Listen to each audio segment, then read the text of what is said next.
Cette semaine, entretien avec un guerrier. On reçoit Jean-Michel Brisson de l'école Kendo Trois-Rivières. Excellent podcast encore une fois. Si vous voulez nous supporter, abonnez-vous patreon.com/guerrierpodcast. Vous avez accès à du contenu exclusif, vous avez accès à des épisodes en avance et beaucoup plus. Donc, allez jeter un œil là-dessus, patreon.com/guerrierpodcast. Et sur ce, bonne écoute. Florian Bellumeur est le cabinet d'assurance idéal pour une école d'arts martiaux ou tout type d'entreprise. S'appuyant sur plusieurs années d'expérience, leur équipe est sensible aux besoins des entrepreneurs. Ils vous offriront des produits qui répondent vraiment à vos besoins en assurance de dommages et un service à la clientèle qui vous permettra d'avoir la tête tranquille pour vous consacrer à votre passion. Composez le 1-877-472-0078, mentionnez Guerrier Podcast pour être dirigé vers leur équipe de spécialistes. Les cicatrices nous rappellent d'où on arrive. Les combats qu'on doit livrer quand le destin chavire. Guerrier, on fera ce qu'il faut pour la famille. Cœur de lion, œil de tigre, on a la paix dans la mire. The battles are never ending, I know. But we will get up and get on with the fight.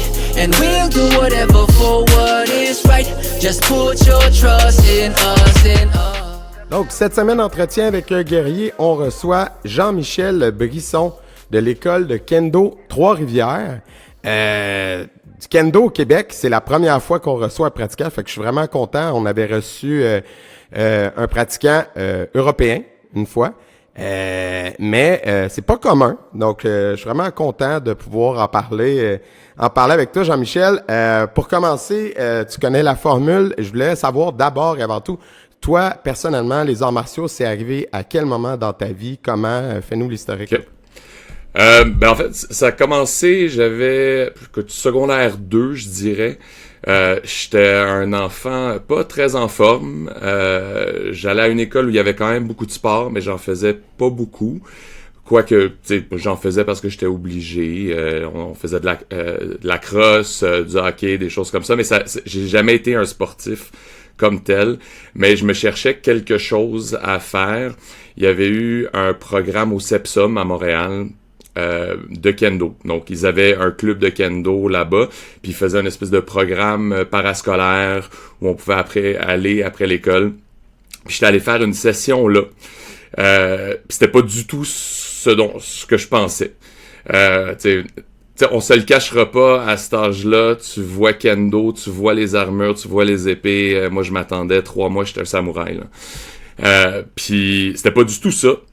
C'était très répétitif, c'était borderline un peu plate. Mais j'ai continué, puis je me suis dit, écoute, je vais y donner une chance. J'ai investi dans l'uniforme, le gi Akama, parce que, encore une fois, je trouvais ça un peu cool. Et deuxième session, j'arrive là au premier cours, puis il n'y a pas un chat. Il n'y a personne. Le cours avait été annulé par manque d'intérêt et d'inscription, mais personne nous l'avait dit. Fait que ils avaient oublié d'appeler. Fait que je me suis ramassé là un peu tristounet. Je retourne à la maison. Ma mère fait l'effort de trouver d'autres clubs à Montréal qui acceptaient les enfants. Et à l'époque, en fait, il y en avait vraiment pas beaucoup. Il y en avait un qui acceptait les jeunes. Puis je pense qu'ils ont même fait un petit peu ils ont fait une exception pour moi, là, vu l'histoire. Et j'ai commencé comme ça. C'était le club de kendo Shidokan, qui à l'époque était sous l'égide de Sensei Funamoto, qui était un des deux sensei japonais qui avait comme commencé le kendo au Québec. Et j'en ai fait un petit bout de temps là, puis là, bon, il y a eu un problème avec le local. Ils ont perdu le local, ils ont fusionné avec le club de kendo de Montréal. Et en tout cas, j'ai continué un peu là. Puis finalement, j'ai dû arrêter parce qu'il y avait plus nulle part où pratiquer. Il restait juste les universités, puis ça, ils acceptaient pas les enfants. Fait que ça, c'était autour secondaire 4. Et là, j'ai arrêté. Fait que ça a été mon début dans les arts martiaux. Ça a duré 2-3 ans, puis j'ai arrêté au cégep, ou juste avant le cégep. Et ça l'a pris presque 15 ans avant que je recommence. Et j'ai recommencé à cause de mon fils, qui à l'époque avait 2 ans, écoutait les Power Rangers. Je m'en rappellerai toujours, Power Rangers Samouraï. Et ils sont là en train de faire une pratique avec des shinai, qui est l'épée qu'on utilise au kendo.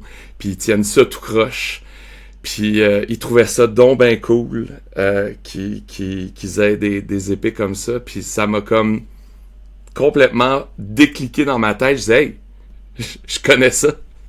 Je sais quoi faire, moi. Et puis, à l'époque, mon fils avait 2 ans. Je venais de faire une grossesse sympathique. J'essayais de me trouver une activité. Écoute, je passais à travers le squash, le badminton, plein de choses que j'essayais de faire pour comme me maintenir en forme. Puis, j'ai communiqué avec un sensei que je connaissais de avant, qui avait encore son école à Montréal, qui est le club de kendo Ishin. Puis j'ai recommencé, je me rappelle, mois d'avril, il y a 8 ans. Et j'ai recommencé, puis j'ai jamais arrêté depuis. 3 fois par semaine, sans arrêt.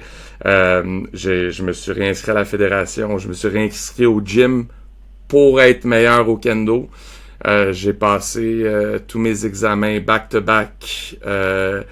Et là, Curveball, il y a 2 ans, on décide de partir de Montréal puis de déménager à Trois-Rivières où il n'y a pas de club de kendo. Et donc, j'en ai ouvert un. J'ai dit, je peux pas juste arrêter, je peux pas non plus faire la navette Montréal-Trois-Rivières 3 fois par semaine.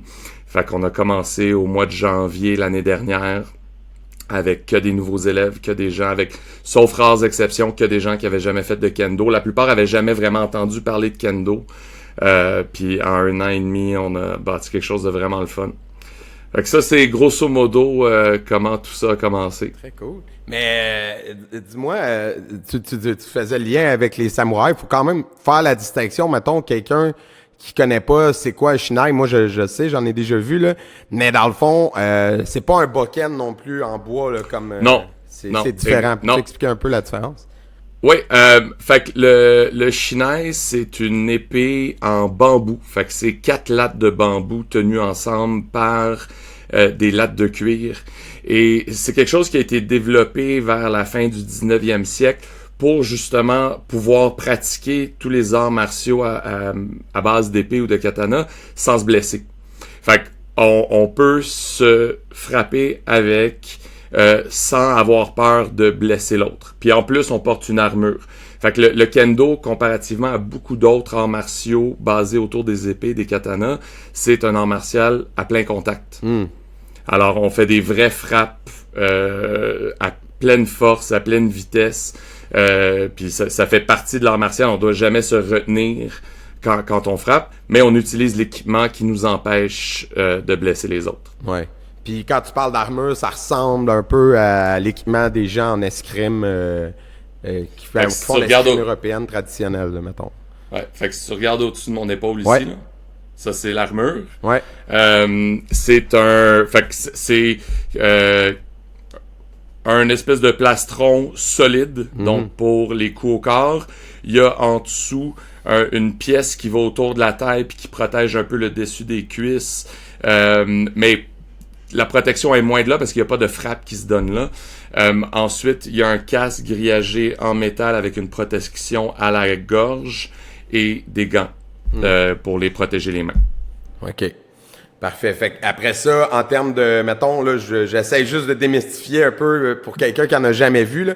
Mais le concept, c'est avec des touches. Comment ça marche? Explique-nous, parce que... OK.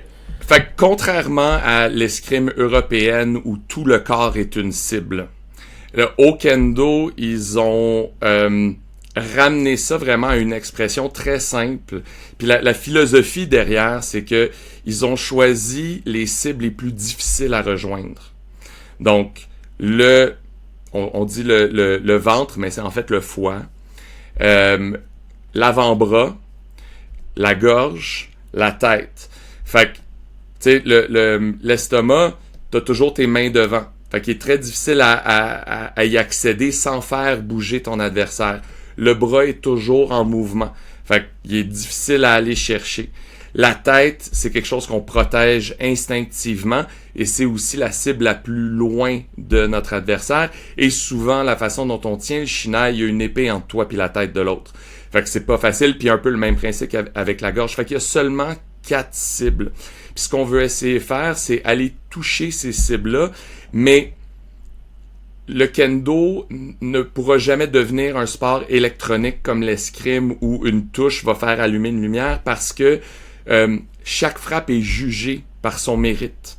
Donc, il faut que chaque frappe remplisse une très longue liste de critères qui sont tous développés à partir d'un concept qu'on appelle Ki-Kentai no Ichi, qui apparaît dans plusieurs autres arts martiaux japonais. Donc, Ki, énergie, Ken, l'épée, Tai, le corps, no Ichi, viennent ensemble. Fait qu'il faut démontrer que notre esprit, notre corps et notre épée sont tous venus ensemble pour cette frappe-là. Fait que ça veut dire qu'on peut jamais faire une frappe par accident. Faut que la frappe elle soit voulue. Faut qu'on ait créé l'ouverture. On utilise beaucoup notre cri, notre kiai. Faut qu'on ait fait le kiai au moment de la frappe. Faut qu'on ait annoncé notre frappe. Donc quand on frappe, si on frappe la tête, qui est men, qui est le mot pour le front, on doit crier men pour montrer que c'était ça notre intention. Faut qu'on frappe au sol. Fait que toutes ces choses-là doivent faire ensemble pour faire une frappe parfaite. Et fait que dans un tournoi, il va y avoir 3 juges autour des combattants avec des drapeaux qui vont venir juger est-ce que la frappe est valide. Puis pour avoir le point, le hippon, il faut avoir 2 juges sur 3 qui pensent que la frappe est valide. C'est intéressant. Je pensais pas qu'il y avait des cibles spécifiques. Je pensais que c'était comme l'escrime, tu touchais n'importe où au corps. Non. Puis... Non, ça a ses avantages, ça a ses désavantages. Le plus grand désavantage, c'est que souvent les élèves, quand ils commencent, t'arrives très vite à ce que tu peux leur montrer sans commencer à porter une armure parce qu'il y a seulement 4 frappes. Uh-huh. Fait que toutes les techniques connexes, toutes les techniques de contre-attaque, toutes les choses, c'est des choses qui se passent en armure. Ouais. Fait qu'il faut que les gens aient en tête que l'objectif, quand on leur enseigne, c'est qu'ils arrivent éventuellement à porter l'armure puis commencer à faire des combats. Puis, dans le fond, quand tu fais du kendo, je veux dire, le circuit, ça a l'air de quoi? Vous pratiquez à l'intérieur de vos clubs, mais est-ce qu'il y a un gros réseau de ça? Fait qu'il y a d'abord une fédération internationale qui est basée au Japon et qui est sous la fédération japonaise de Budo. OK. Fait que c'est une des 9 catégories là, avec le kyudo, le sumo, le karaté, j'en passe là, mais il y en a aikido aussi, je pense. Fait que en dessous de ça, il y a une fédération canadienne qui elle supervise tout ce qui est la compétition, mais aussi le système de grade de Dan. C'est eux qui vont gérer les examens, qui vont mettre les examens, qui vont former le panel. Et aussi, bon, ils s'occupent des petites choses comme la promotion, puis les assurances, puis les choses comme ça. Mais c'est une fédération canadienne. Et ensuite, chaque club qui pratique au Canada doit être fédéré. Donc, doit être sous la fédération et doit répondre à leurs critères. Donc, la distinction avec le club de Trois-Rivières, c'est que moi, personnellement, j'ai pas encore le grade pour que le club m'appartienne à moi en bonne et due forme. Parce que je suis 4e Dan. Donc, j'ai les Dan pour enseigner, mais je dois quand même être supervisé. Puis j'ai mon sensei à Montréal, qui est 6e Dan, qui supervise le club. OK. Donc, ouais. J'allais juste te demander, donc il y a un système de ceinture, comme dans les autres arts martiaux, de grade puis de progression, là. Ouais, exactement. La différence, c'est qu'on ne montre pas nos grades. OK. C'est un peu l'idée qu'on veut jamais rentrer dans un combat avec une préconception de la personne avec qui on va se battre. Chaque personne est individuelle. Naturellement, on est peu, au Canada, je pense que peut-être 5000 pratiquants à travers le pays. On vient à connaître beaucoup les gens, donc on connaît leur grade, mais on les montre pas. Donc, il y a rien sur notre uniforme, sur notre armure qui démontre notre grade. La seule chose qu'on a, c'est qu'on a une espèce d'écusson qu'on porte à l'avant de l'armure avec notre nom et notre club. OK. Cool. C'est tout. Puis, dans le fond, la progression, on va dire, s'évalue comment? Parce que, tu sais, il n'y a pas de kata, j'imagine. C'est de la technique. C'est comment c'est évalué? Ouais, c'est une bonne question. Fait qu'en fait, les deux. Il y a des katas. OK. Il y a une série il y a 2 séries de katas. Il y a une série qui est plus récente, qui est en fait très moderne, donc dans les 15 dernières années. En tout cas, assez jeune pour que moi, je les ai pas fait quand j'ai commencé à 14 ans. OK. Puis ça existait pas. Je les ai appris par la suite. Cette série-là a 9 katas qui démontrent les techniques de base. Donc, c'est vraiment juste du technique. Donc, c'est les 4 frappes. Ensuite, certaines techniques de contre-attaque. Mais ce ne sont pas des combats. C'est vraiment juste, on rentre, on fait la technique, on ressort. La deuxième série qui comporte 10 katas séparés en 2. Donc, les 7 premiers, c'est 2 personnes, chacun avec des bokken, et qui vont faire des simulations de combat. Les 3 derniers, c'est la même chose, sauf que un des 2 participants a un kodachi. Donc, la petite épée, le petit bokken. Et ces katas-là vont être utilisés de différentes façons à travers le système de grade. Généralement, quand les élèves commencent, ils sont 6e Q. Alors, comme au karaté ou au judo. Et ensuite, on fait des examens à l'interne au club. Puis ça, c'est laissé à la discrétion du club. C'est pas tous les clubs qui font des examens à l'interne. Puis tu vas comprendre pourquoi dans une seconde. Fait qu'on monte 5e Q, 4e Q, 3e Q. Premier Q, c'est le premier examen fédéré, donc qui se fait à travers la fédération, où là, ce sont des examens qui sont organisés un peu partout à travers le pays, 1 ou 2 fois par année, avec un panel de juges, en fait, 5e dan ou plus, puis le nombre de dan va augmenter le plus on augmente dans les grades. Donc, par exemple, si je me trompe pas, 5e dan et plus, pour les examens, faut absolument que ça soit des 7e dan qui soient à la table. Puis il doit en avoir 4 ou 5, puis c'est une majorité qui disent que tu passes. Fait que EQ, il faut faire, c'est toujours, puis l'examen est toujours pareil, c'est 2 combats. Souvent EQ c'est 45 secondes, mais ça peut monter à 1 minute et demie. Fait que 2 combats, des gens de même niveau, donc toujours les gens qui passent pour le même grade qui vont se battre ensemble pendant 45 secondes. Ensuite, si on passe la partie combat de l'examen, on passe à la partie kata. Pour les EQ, c'est les 9 qu'on appelle kions, là.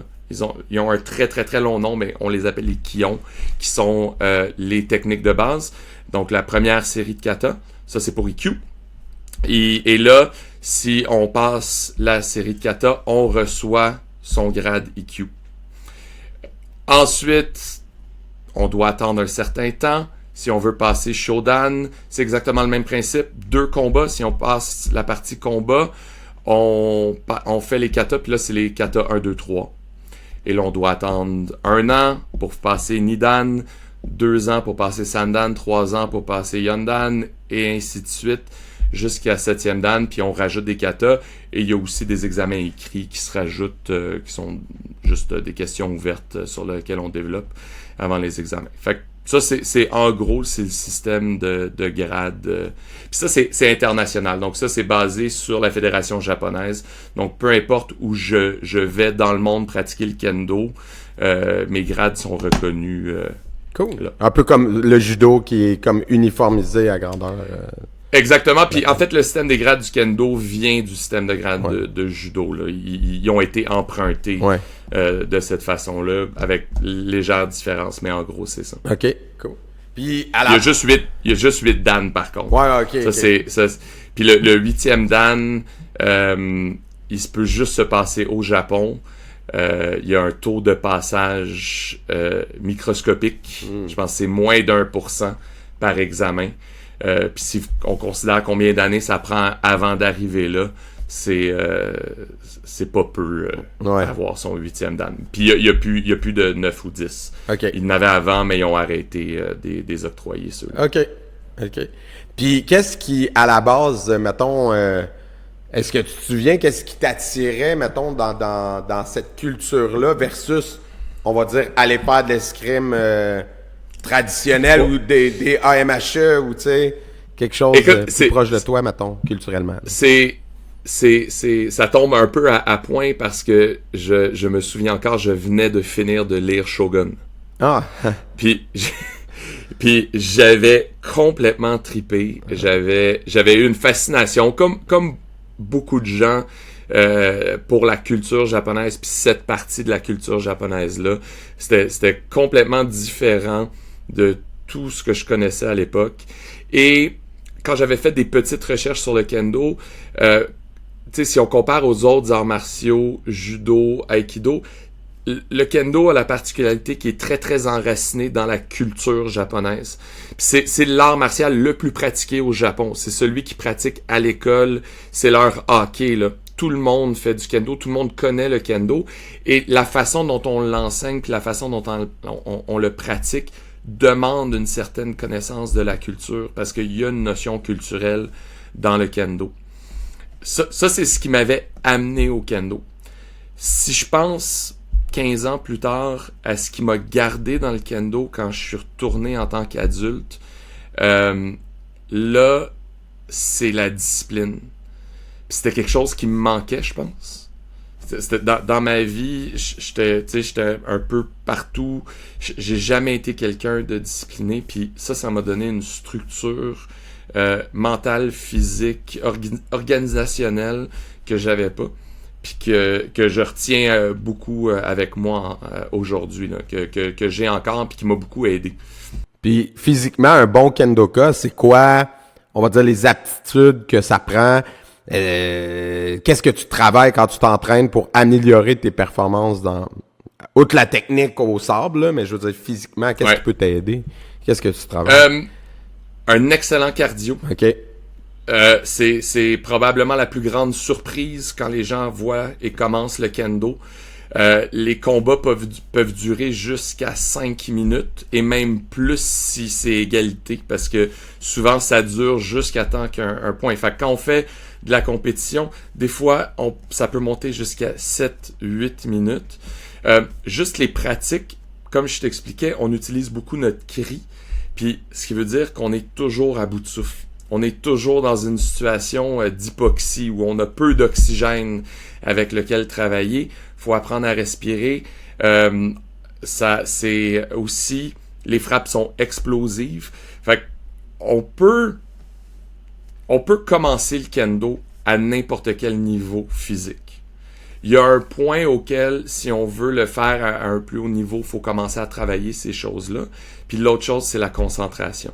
C'est demandant au niveau juste de rester, de garder le focus tout le temps sur ce qu'on est en train de faire, parce que une grande partie de ce qu'on fait, ce sont des combats.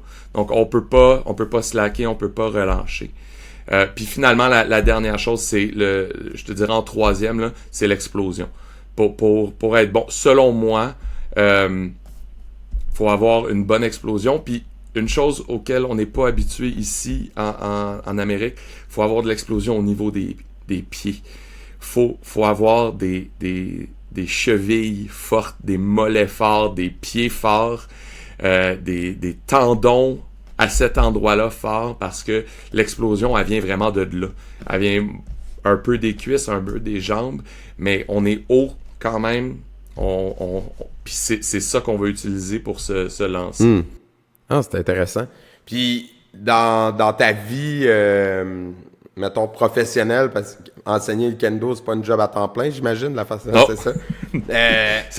J'adorerais ça. Ah ouais. C'est mon rêve, mais ça arrivera pas. OK. Mais non, mais c'est ça.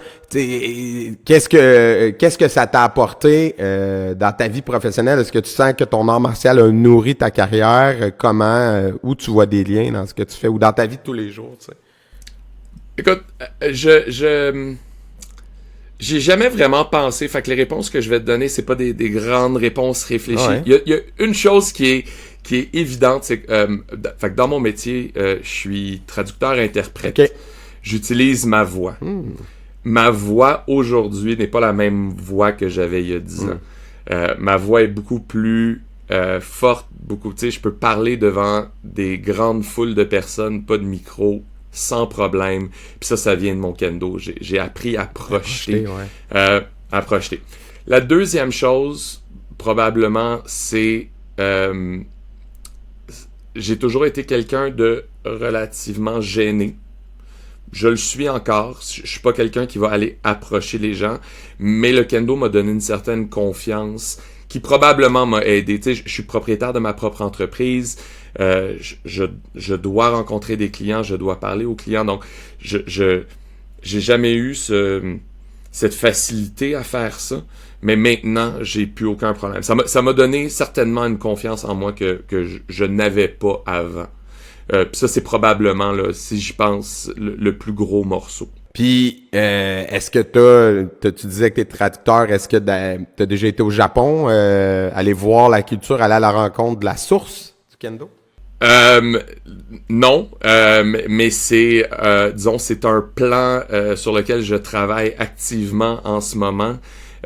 C'était quelque chose en fait qui était planifié un peu pour la période de la COVID. Là, on n'a pas parlé. Ça, je pense que ça l'a affecté tous les artistes martiaux au Canada. Surtout que la fédération envoie une délégation de gens. Surtout des gens qui sont un peu comme dans ma situation, des gens qui ont commencé à enseigner, des gens qui prennent un peu une bonne place dans la culture canadienne du kendo, puis ils les envoient pour un séminaire de quelques semaines au Japon qui est offert par la fédération japonaise. Puis tous les gens que moi je côtoie, tous mes sensei sont tous allés, c'est à Kitamoto, et fait que ça, j'ai appliqué à quelques reprises, puis à cause de la COVID, ça n'a pas fonctionné. Puis même l'année dernière, ils ont pris aucune personne du Canada. Mais juste sur mon point de vue personnel, ça fait partie de mes plans. J'ai commencé un certificat en langue asiatique avec... donc, j'ai une bonne connaissance. Je l'ai fait pendant la COVID. Fait que j'ai une bonne connaissance de la langue japonaise. Je suis un grand lecteur, fait que je lis beaucoup de livres sur le sujet. Mais non, pour répondre à ta question, je suis pas encore allé au Japon, mais c'est définitivement un plan. Est-ce que tu as l'impression, ben là, je m'éloigne des arts martiaux, mais c'est une question plus de linguiste, on va dire, là. Est-ce que tu as l'impression que la langue, à quelque part, même la sonorité de la langue représente un peu, ou voire beaucoup, même le peuple qui le parle, dans le sens, tu sais, le japonais, de la façon que ça sonne à mes oreilles, je trouve que ça représente bien l'image, en tout cas, qu'on a du peuple japonais. Tu sais, c'est une langue... Ah, absolument. Puis pas juste la façon dont ça sonne, la façon dont la langue, elle est créée, la grammaire... La complexité. Puis il y a une complexité, mais aussi la façon dont on parle. Donc, tu sais, pour un francophone, des fois, le japonais peut être un défi parce que en français, on a tellement de mots pour différentes choses. La langue japonaise est très, très simple dans son essence, puis souvent, c'est les mêmes mots, juste utilisés de façon différente. On parle pas beaucoup de sentiments. C'est une langue qu'on appelle contemplative. Donc, même quand tu es en train de parler de toi, t'es presque comme une personne ici qui est en train de décrire ce que tu es en train de faire.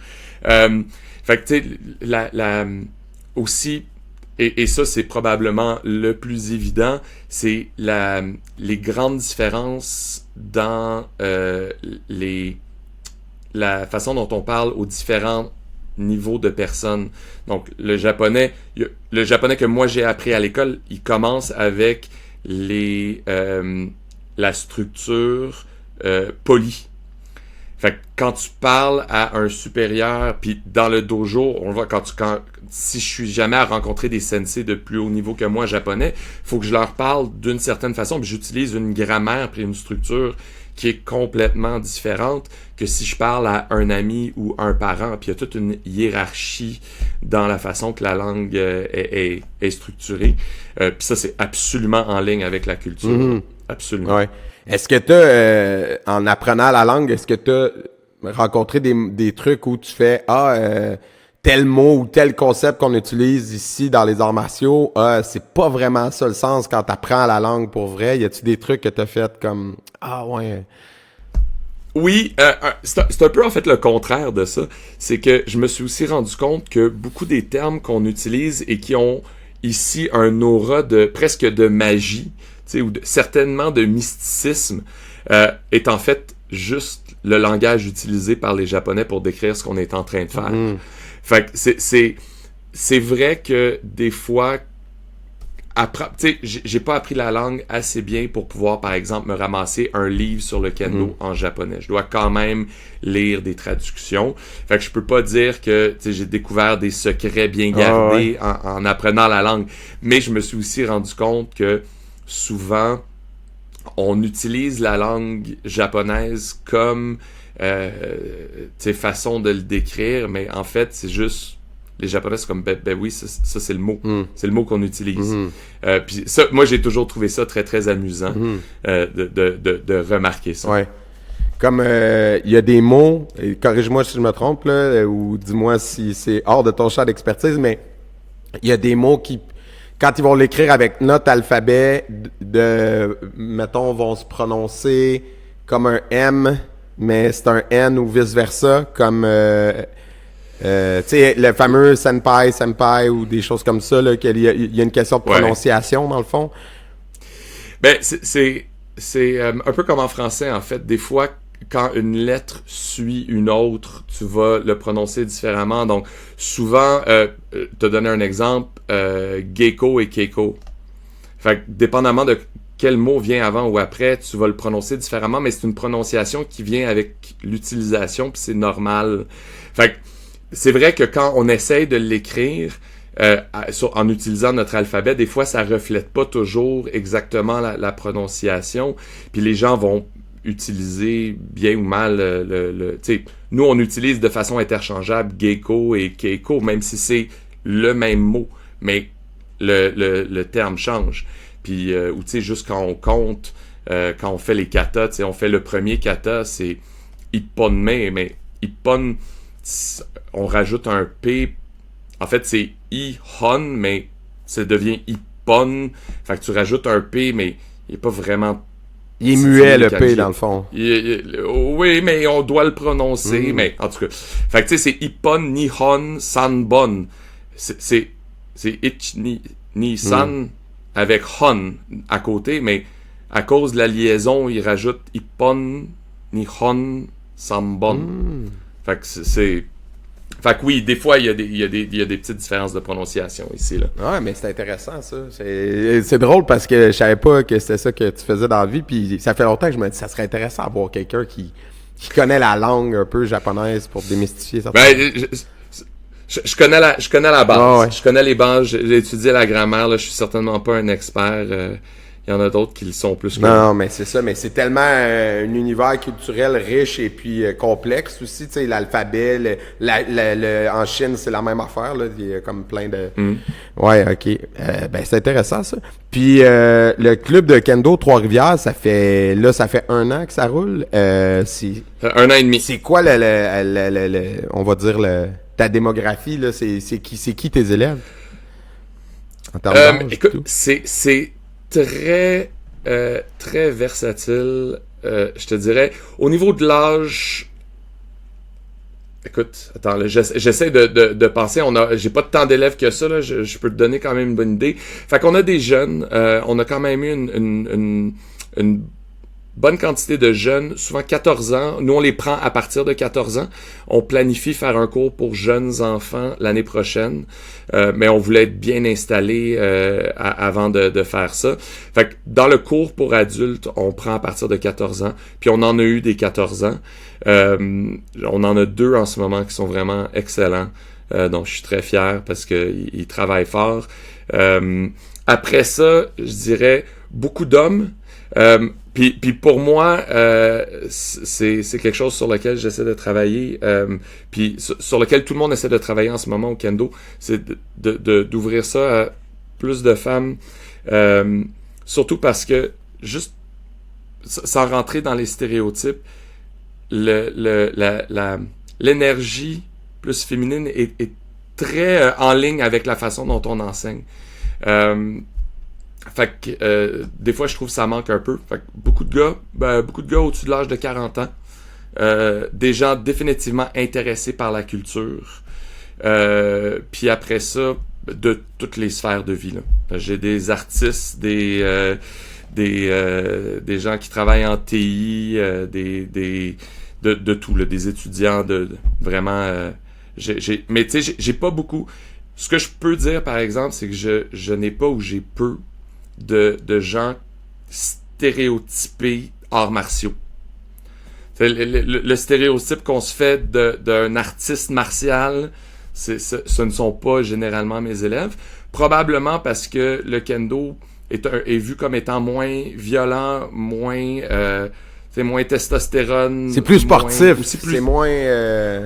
Il n'y a pas le concept de vrai combat, dans le sens c'est réglementé, comme l'escrime, là, tu sais, c'est sportif. Dans le fond. Oui. Oui, Ouais. c'est puis je vais te corriger là-dessus parce que vas-y. c'est quelque chose duquel on essaye de s'éloigner un peu.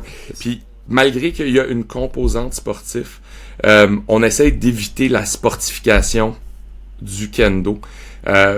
Probablement parce que on a vu ce qui est arrivé à plusieurs autres arts martiaux une fois que c'est rentré dans la sphère sport. Puis là, on perd toute cette notion plus philosophique, culturelle, qui moi me tient à cœur, que je trouve très important dans le kendo. C'est pas juste une question d'aller frapper l'autre le plus vite possible. Il y a tout un aspect intérieur que moi je trouve hyper important, que j'essaie de communiquer à mes élèves. Fait que j'essaie d'éviter le mot sport, même si c'est vrai, là, dans la réalité, il y a quelque chose de très sportif, de très physique. Mais je pense que c'est pour ça, là.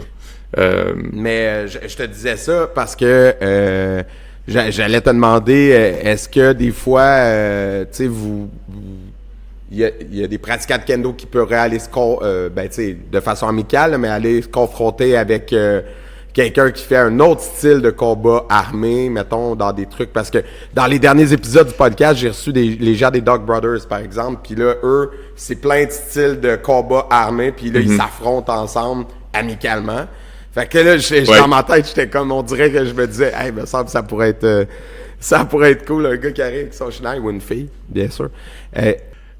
Donc, à l'intérieur de la sphère du kendo et à l'intérieur des budo japonais armés, il y a le naginata, qui est un peu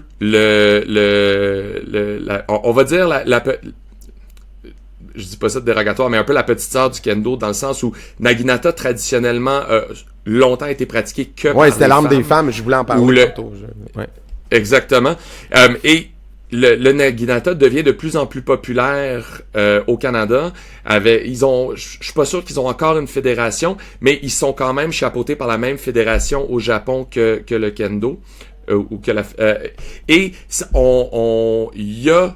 on peut se battre un contre l'autre. Donc Shinai versus naginata. Il y a aussi, pour le fun, je l'ai vu passer, je me rappelle plus du terme en japonais, mais le boulet sur la chaîne avec une petite faucille. Ah, comme un kusarigawa, genre? Comme un kama au bout d'une... C'est ça, exactement. Fait que si tu googles ou tu vas sur YouTube puis tu fais kusarigawa kendo, il y a un sensei à New York, je crois, qui fait les deux et des fois va faire des combats un contre l'autre pour le fun. C'est toujours en exhibition. Puis honnêtement, même je suis confiant dans mes capacités, mais contre un naginata, je vais le souvent reach, là. C'est incroyable, c'est comme 10 pieds de long un naginata. J'en ai un en bois là. C'est pas un qu'on peut utiliser dans vos combats parce que les votes, j'en ai vu au Japon, ils ont comme une forme ou quelque chose au bout pour être capable de toucher là. Moi, il était fait en bois parce que c'était dans une école de Kenjutsu, justement. Fait qu'on pratiquait des katas. C'était comme un bokken, mais de naginata. Puis c'est foutrement long, là. Excusez-moi les Québécois, là, mais c'est...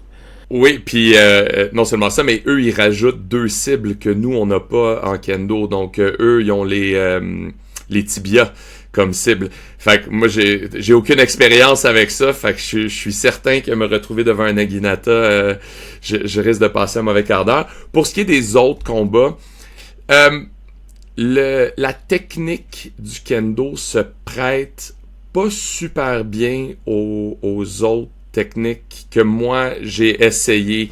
Fait que tu sais, si tu penses Skrimi, Emma, même mon fils fait du GN là. Il y a certaines choses qui fonctionnent très bien. Cet aparté sur le GN, à part le fait que tu n'as pas le droit de frapper à la tête, là. Moi, ça vient d'enlever 50% de mes cibles.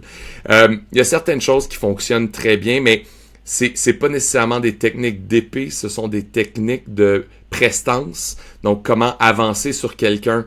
Ce qu'on appelle, le terme japonais, c'est seimei. C'est cette idée de avancer avec une certaine prestance, une pression pour te créer une ouverture. S'imposer. Exactement. Ça, quand tu sais ce que tu fais, peu importe l'arme que la personne a là, ça va marcher.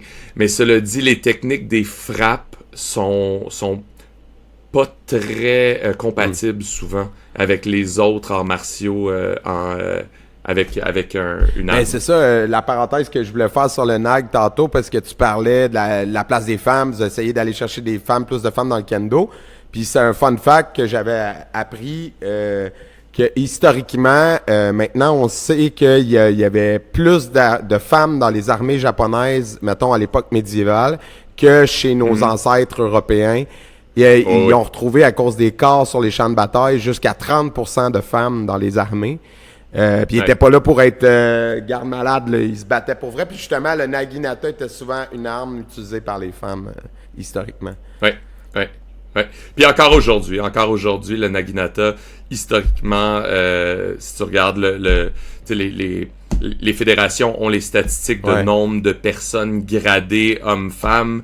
La différence entre le kendo et le Naginata, c'est le jour et la nuit, là. C'est même pas comparable. Écoute, Jean-Michel, c'était super intéressant. Je te retiendrai pas plus longtemps, mais je vais te garder, en fait, c'est pas vrai, je vais te garder pour un petit segment Patreon après. Mais je vais te remercier pour ton temps. C'était vraiment intéressant d'entendre ta perspective sur la chose. Puis tout l'aspect linguistique aussi, je trouve ça toujours fascinant. C'est une culture que, tu sais, la culture japonaise, des fois, on la connaît à travers des clichés culturels. Fait comme c'est le fun de pouvoir aller au-delà de ça, justement, tu sais, de pouvoir creuser puis de parler avec des gens qui ont un petit peu plus de connaissances sur la chose.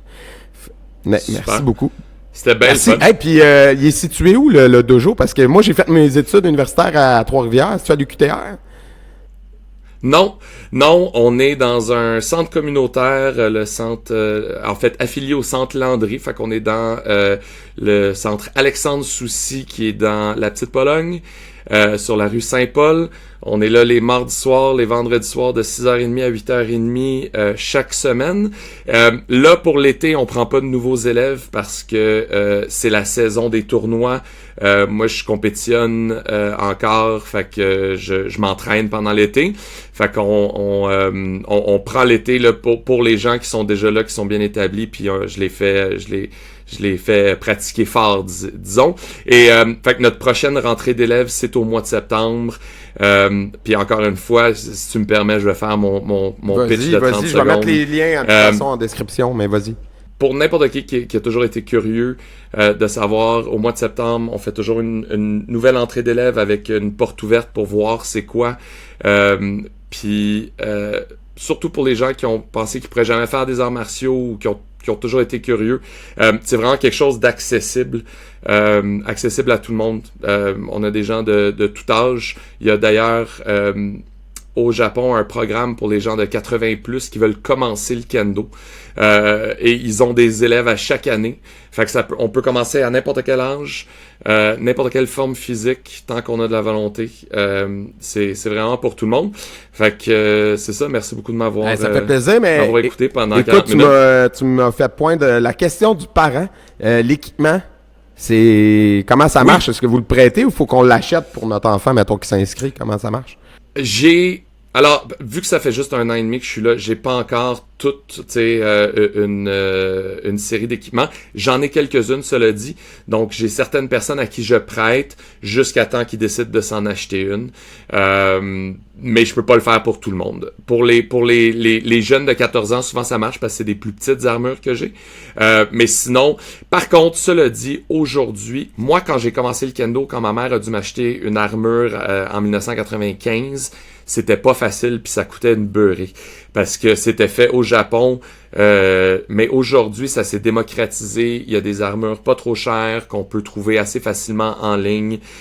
C'est même moins cher, beaucoup moins cher aujourd'hui de les acheter en ligne neuve que de seconde main, parce que la plupart des gens qui les ont achetés qui vendent seconde main, les ont achetés neuves à fort prix il y a plusieurs années. Fait que si tu vas sur Marketplace, tu vois ça à 800-900$, puis aujourd'hui, tu peux trouver quelque chose de très très bien pour 350-400$. Ça, c'est moins cher qu'une paire de patins. Fait que je dis ça, je dis rien. C'est ça. Fait que, ben écoute, Jean-Michel, bonne continuité. Je te garde pour quelques minutes de plus. Puis merci beaucoup.